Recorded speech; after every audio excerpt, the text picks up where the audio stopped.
I don't know why they're trying to say they don't need or they deny the medical support. Emotional distress is the biggest attack to our energetic balance. Meditation is the best way to combat any attention issues or distractions. Today we're speaking with Dr. Yang景端, CEO of Northern Medical Center. We talk about the medical care Shenyun dancers need and get, and the role of meditation in an artist's life. I'm Li Shai Lemish, and this is Shenyun Voices. Dr. Yang, thank you very much for coming today. Thank you for having me, Lisha. Absolutely. I wanted to talk to you. I want to get right to it. You were in Philadelphia for many years before you moved to Middletown, right? How long were you there for? I was there since 1999, and when I went to the residency at Thomas Jefferson University Hospital. I know you've treated some Shenyun performers, and in the media now we've seen some claims that Shenyun performers are denied medical care.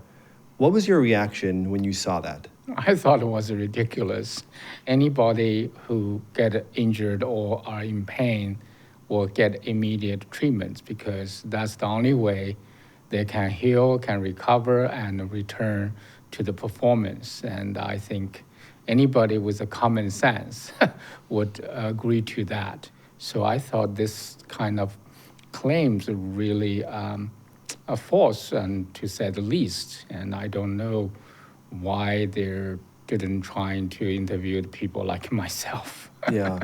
Well, what are the range of injuries that you and your colleagues have seen from Shenyun performers who come to you?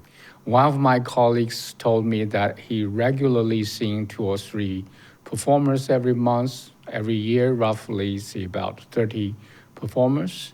Clearly, totally opposite to what the Times claims. And actually, one of the reasons the Northern Medical Center was set up is to support the communities, including students of Feitian College and the performers of Shenyun. So that's really the purpose. So I don't know why they're trying to say they don't need or they deny the medical support. So why do you think somebody would say that? This tactic is familiar to me because in 1999, and when the Chinese Communist regime started persecuting Falun Gong practitioners, they're trying to kind of portray them as crazy. I remember very clearly there was an article say there was 1,400 people who practiced Falun Gong died because they refused to take medicine or seeking medical treatments. But if people know, that sounds scary, right? 1,400 people died. Wow. But if you really think about the 100 million people who practiced Falun Gong at that time in China, according to Chinese government's own statistics, and the death rate in the general population, and 1,400 among 100 million people, count me in. Well, that's a really very low death rate. So anyway, when they're trying to portray you crazy, they're trying to make up stories like that. And it only works for people like in China because they're scared. The entire country was under a fear of being identified as the enemy of the states at that time as Falun Gong practitioner. So people are willingly to accept this information, right? But here in the United States, come on, your story, it doesn't make any common sense. If I'm running Shenyun Performing Arts, I want my dancers to get the best medical care they need in order to complete their tours and their shows, right? And anyway, so I think this is the reason they're doing that. I don't know why, but it does smell like 1999 in China, so to speak, when the Chinese Communist regime first trying to persecute Falun Gong. They spread all these lies, they exaggerate all these things, distort them, and then take things out of context.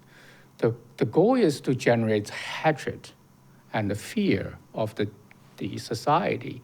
They're trying to isolate them. so they can give up what they're doing.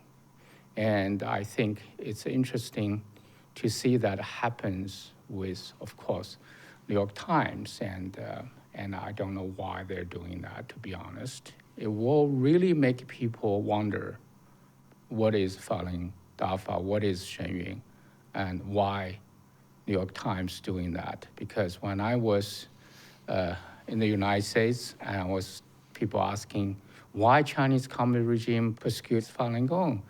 And Falun Gong sounds like a great, it's meditation, exercise, being truthful, being compassionate, being tolerant. At the beginning, you really have to struggle to answer that. But later on, it's very clear. It have nothing to do with what Falun Gong is. It has everything to do with what Chinese Communist Party is. It is evil, and therefore everything good is the enemy. That's very simple. When Shenyun is being criticized in such a way, how does that make you feel? How do I say it? How do I feel? I feel pretty upset about it because it was not true. And it's not respectful to Shenyun and to the performers and to our profession in a way. I said, New York Times, in many people's eyes, they're pretty good, have long history, and there's pretty decent media. But I would never have expected that doing the article like this. They never called you to ask? No. Because they must have known that. No.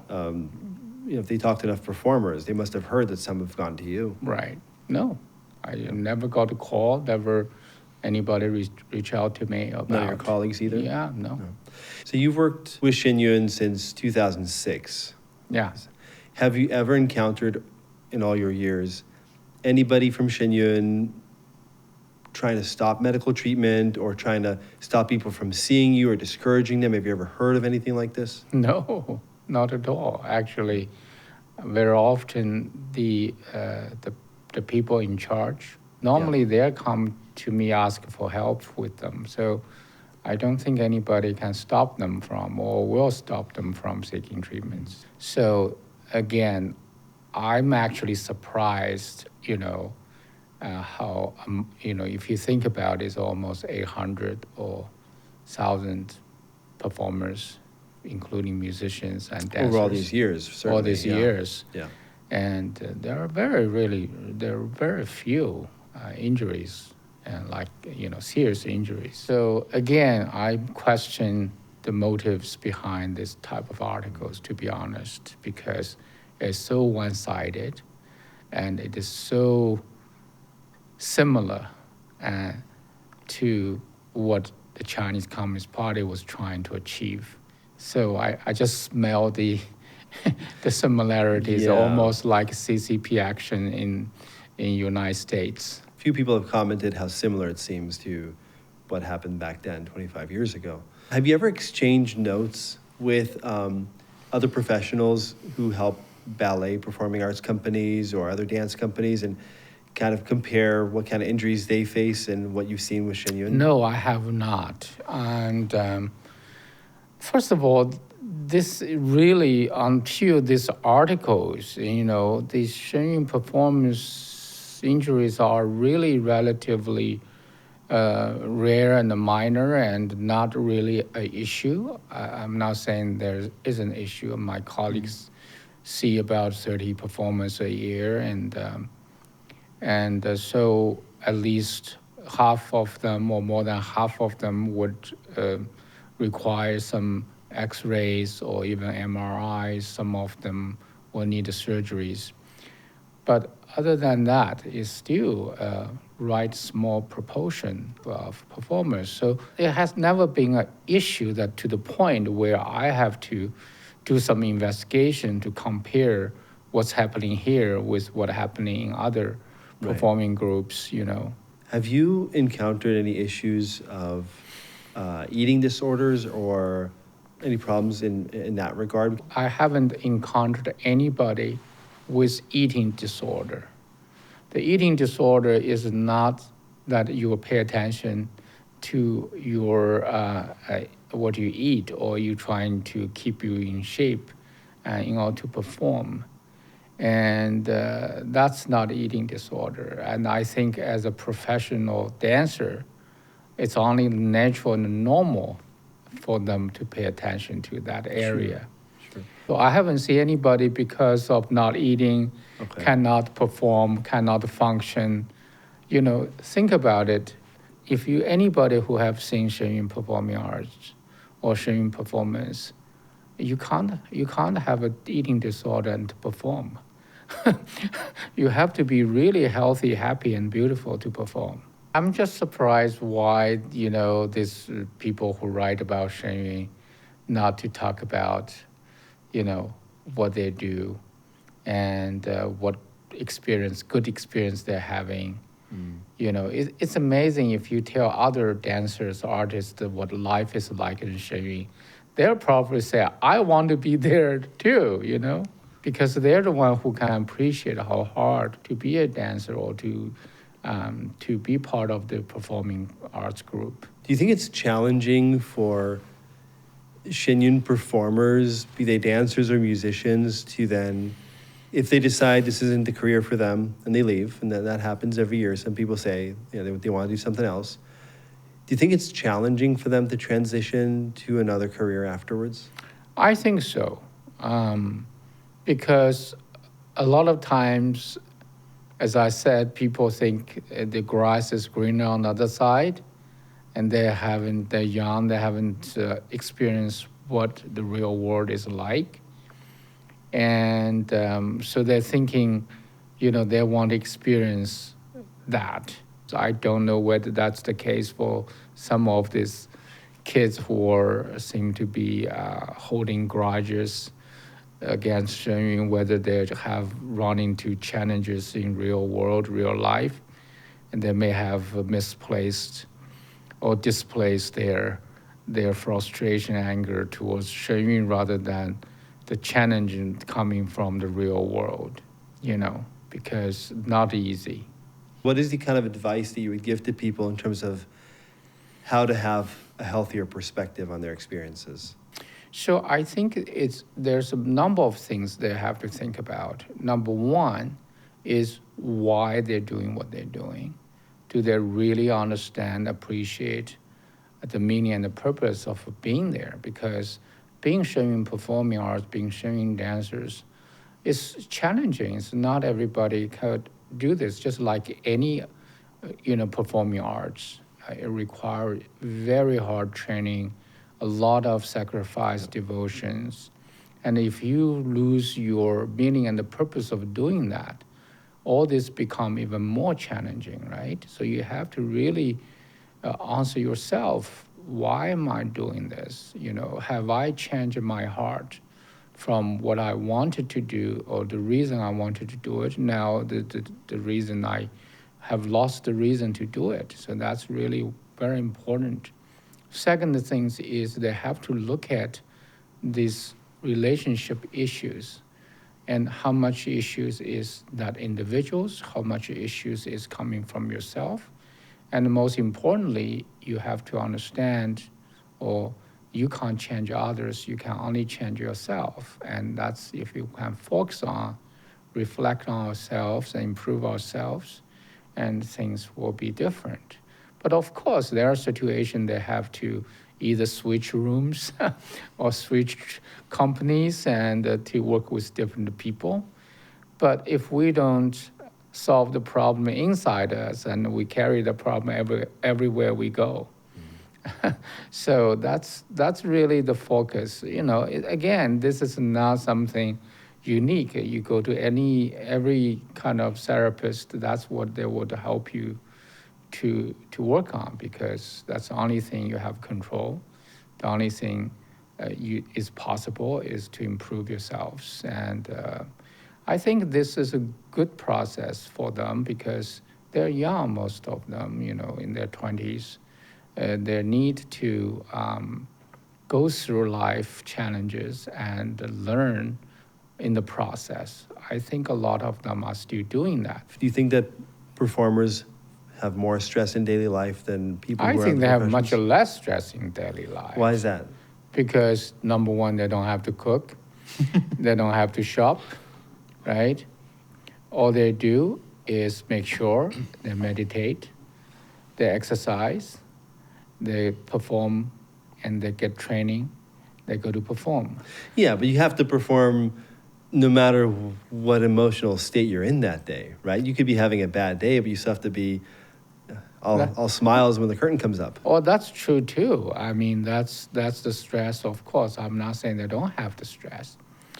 But relatively speaking, if you are focusing on what you do, and if that's the only everything you do is in your control mostly, I think it's much less than what's going on in the real life. Yeah. So stress is not what you're doing or what's happening. Stress is your perception of what you're doing, what is happening. And therefore, based on the perception, it generates emotional and physical reaction. And if you perceive things positively, it only generates positive response. But if you perceive it negatively, everything's negative. So stress is a subjective experience, is a subjective reaction, it's an individual experience. So therefore, if you don't want to be there, you don't want to do what you want to do, forget it, no matter how people treat you, and you're not going to be happy. And you shouldn't be there. In your interaction with Shenyun performers, as a psychiatrist, what do you make of the environment and the emotional states or psychological states that people are in? Well, the most striking things for me is to see how disciplined they are and how motivated they are. And they're very focused. Of course, everybody has their own emotions and thoughts inside them. But in that moment, they're very present. Why do you think these performers, be they dancers or musicians, are so present? Is there something about performing on stage in a group, in dance, or in an orchestra that requires you to be present? Is that why they're like that? It's not, yes, everything requires you to be present to perform well. However, to be able to stay present is not easy. And you don't know how many stimulants I have to prescribe to help today's people to claim to stay focused. And but they're being trained because meditation is the best way to combat any attention issues or distractions. It rewires your brain to be able to focus better if you meditate every day. That's what they do. So I think they're really, not everybody was born to be able to stay focused and being present. It requires a lot of training. Do you see a trajectory in this regard with people trying to be more present? Absolutely. If you go to big companies, they have a meditation room now. Than before, they have yoga rooms. And when I was in England, in Oxford, and there are lots of books about meditation, I was surprised to see that there. And a lot of hospitals today, they have a room for meditation. So I think meditation is going to become one of the part of the lifestyle. And also meditation is not just about sitting there and be quiet. It's also about how your mind stay focused. So to me, if you are focused on the things you're doing, you are meditating.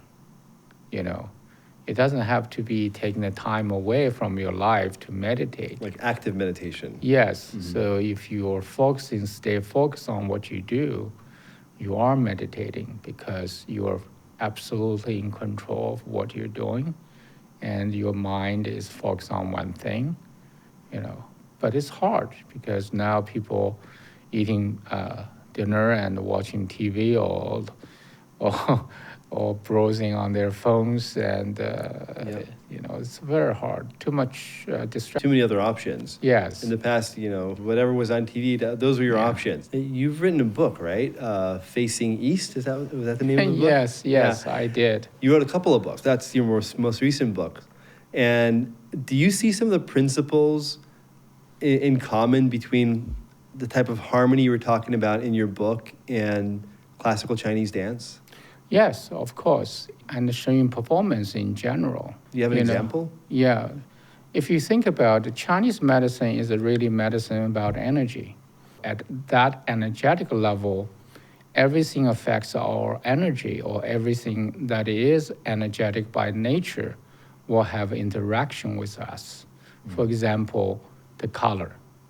Color is a light, just different frequencies. And therefore, it's energy.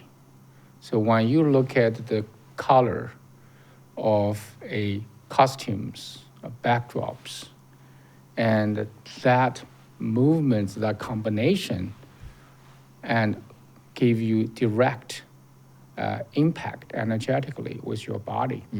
And our organ system specifically sensitive to specific colors. And for example, the liver is sensitive to the color of the cyan or green, and the kidneys is sensitive to the color of black, and the heart is sensitive to the color of red, and the lungs are sensitive to energy of white, and spleen, stomach are sensitive to the lights of color of yellow. So therefore, constantly a beautiful, harmonious colors actually is very healing to our body's energy and balance our body's energy. Same thing with the sound. There's 5 different sounds, and the 5 different sounds corresponding with 5 different organ systems. So when you're listening to the orchestra of Shen Yun, when you watch the beautiful costumes and colorful backdrops, and you're constantly having energetic interaction and healing process. By the way, I know these dancers, they not only do trainings, every day they meditate, they do Qigong exercise or Falun Gong exercise, and they read. And what they're reading is trying to help them to be emotionally even cured, and to be focusing on what they're doing, and without attaching to their own desires and emotions. By doing that, they have the most smooth flow of energy, because emotional distress is the biggest attack to our energetic balance. So by doing all that, that's the reason they're able to perform that beautifully and smoothly and powerfully on the stage, and generates the energy that audience sitting there for 2 hours but also experience, I call it energetic shower. And so that's really powerful therapeutic. So I literally tell my patients, I'm prescribing it to you to go to see Shen Yun. It's cheaper than my acupuncture session, but it does a lot more than what I can do for you. So what it is, if you understand the Chinese medicine, if you understand how mind and body works, and if you understand the modern understanding how our thoughts, our emotions, our immune systems, our nerve systems, and our endocrinology, and whole things is all connected. It is not something we don't understand anymore. Now we do. Modern medicine is developing very fast, actually. But if we really want to respect it, appreciate it, and bring it to the mainstream medicine, we began to understand a lot more. There was a study that showed that children who had, I think it was 10 years of classical music training, developed better empathy and emotional intelligence. Have you heard about this?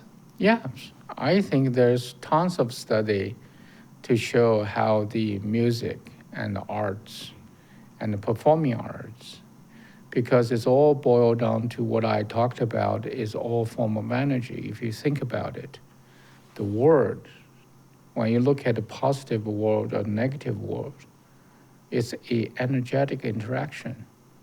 And when two people have a conversation like this, and we're having energetic exchange, it's not just a verbal communication. So therefore, any exposure to positive energies going to help with the development of intelligence and emotions in any living beings. It's all going to affect their way of learning and their way of interacting with people. If we have the time and the resource, it's not difficult to find out. And I remember I watched a show by Dr. Dan Monti, and he utilized the PET MRI imaging for his brain. And during the time that he had 1 minute of meditation, and he played the music of the meditation that Falun Dafa meditation music. Oh, really? For 1 minute or something, and his brain changes. It's on the record. Is the brain frequency changes? No, it's the imaging. Okay. And it's amazing. So it's not something, of course, people didn't know what the music was from, and he told me. Didn't recognize it, yeah. He played the music and of meditation music of Falun Dafa. But anyway, so hopefully in the future we'll have chance to do those studies. That would be fascinating. I'd be really interested. How many patients would you say you see every day in your clinic, in your practice? In my clinic, when I work, I see 20 or 30 patients. 20, 30 people a day. Is that stressful? No, for me, that's the easiest part of my life. Running the medical center, make sure everybody get paid. That's the hardest. That's the hardest. To keep lights on. We appreciate you taking the time out of your really busy schedule to chat with us. No problem. It's a pleasure. Thank you so much. You're welcome.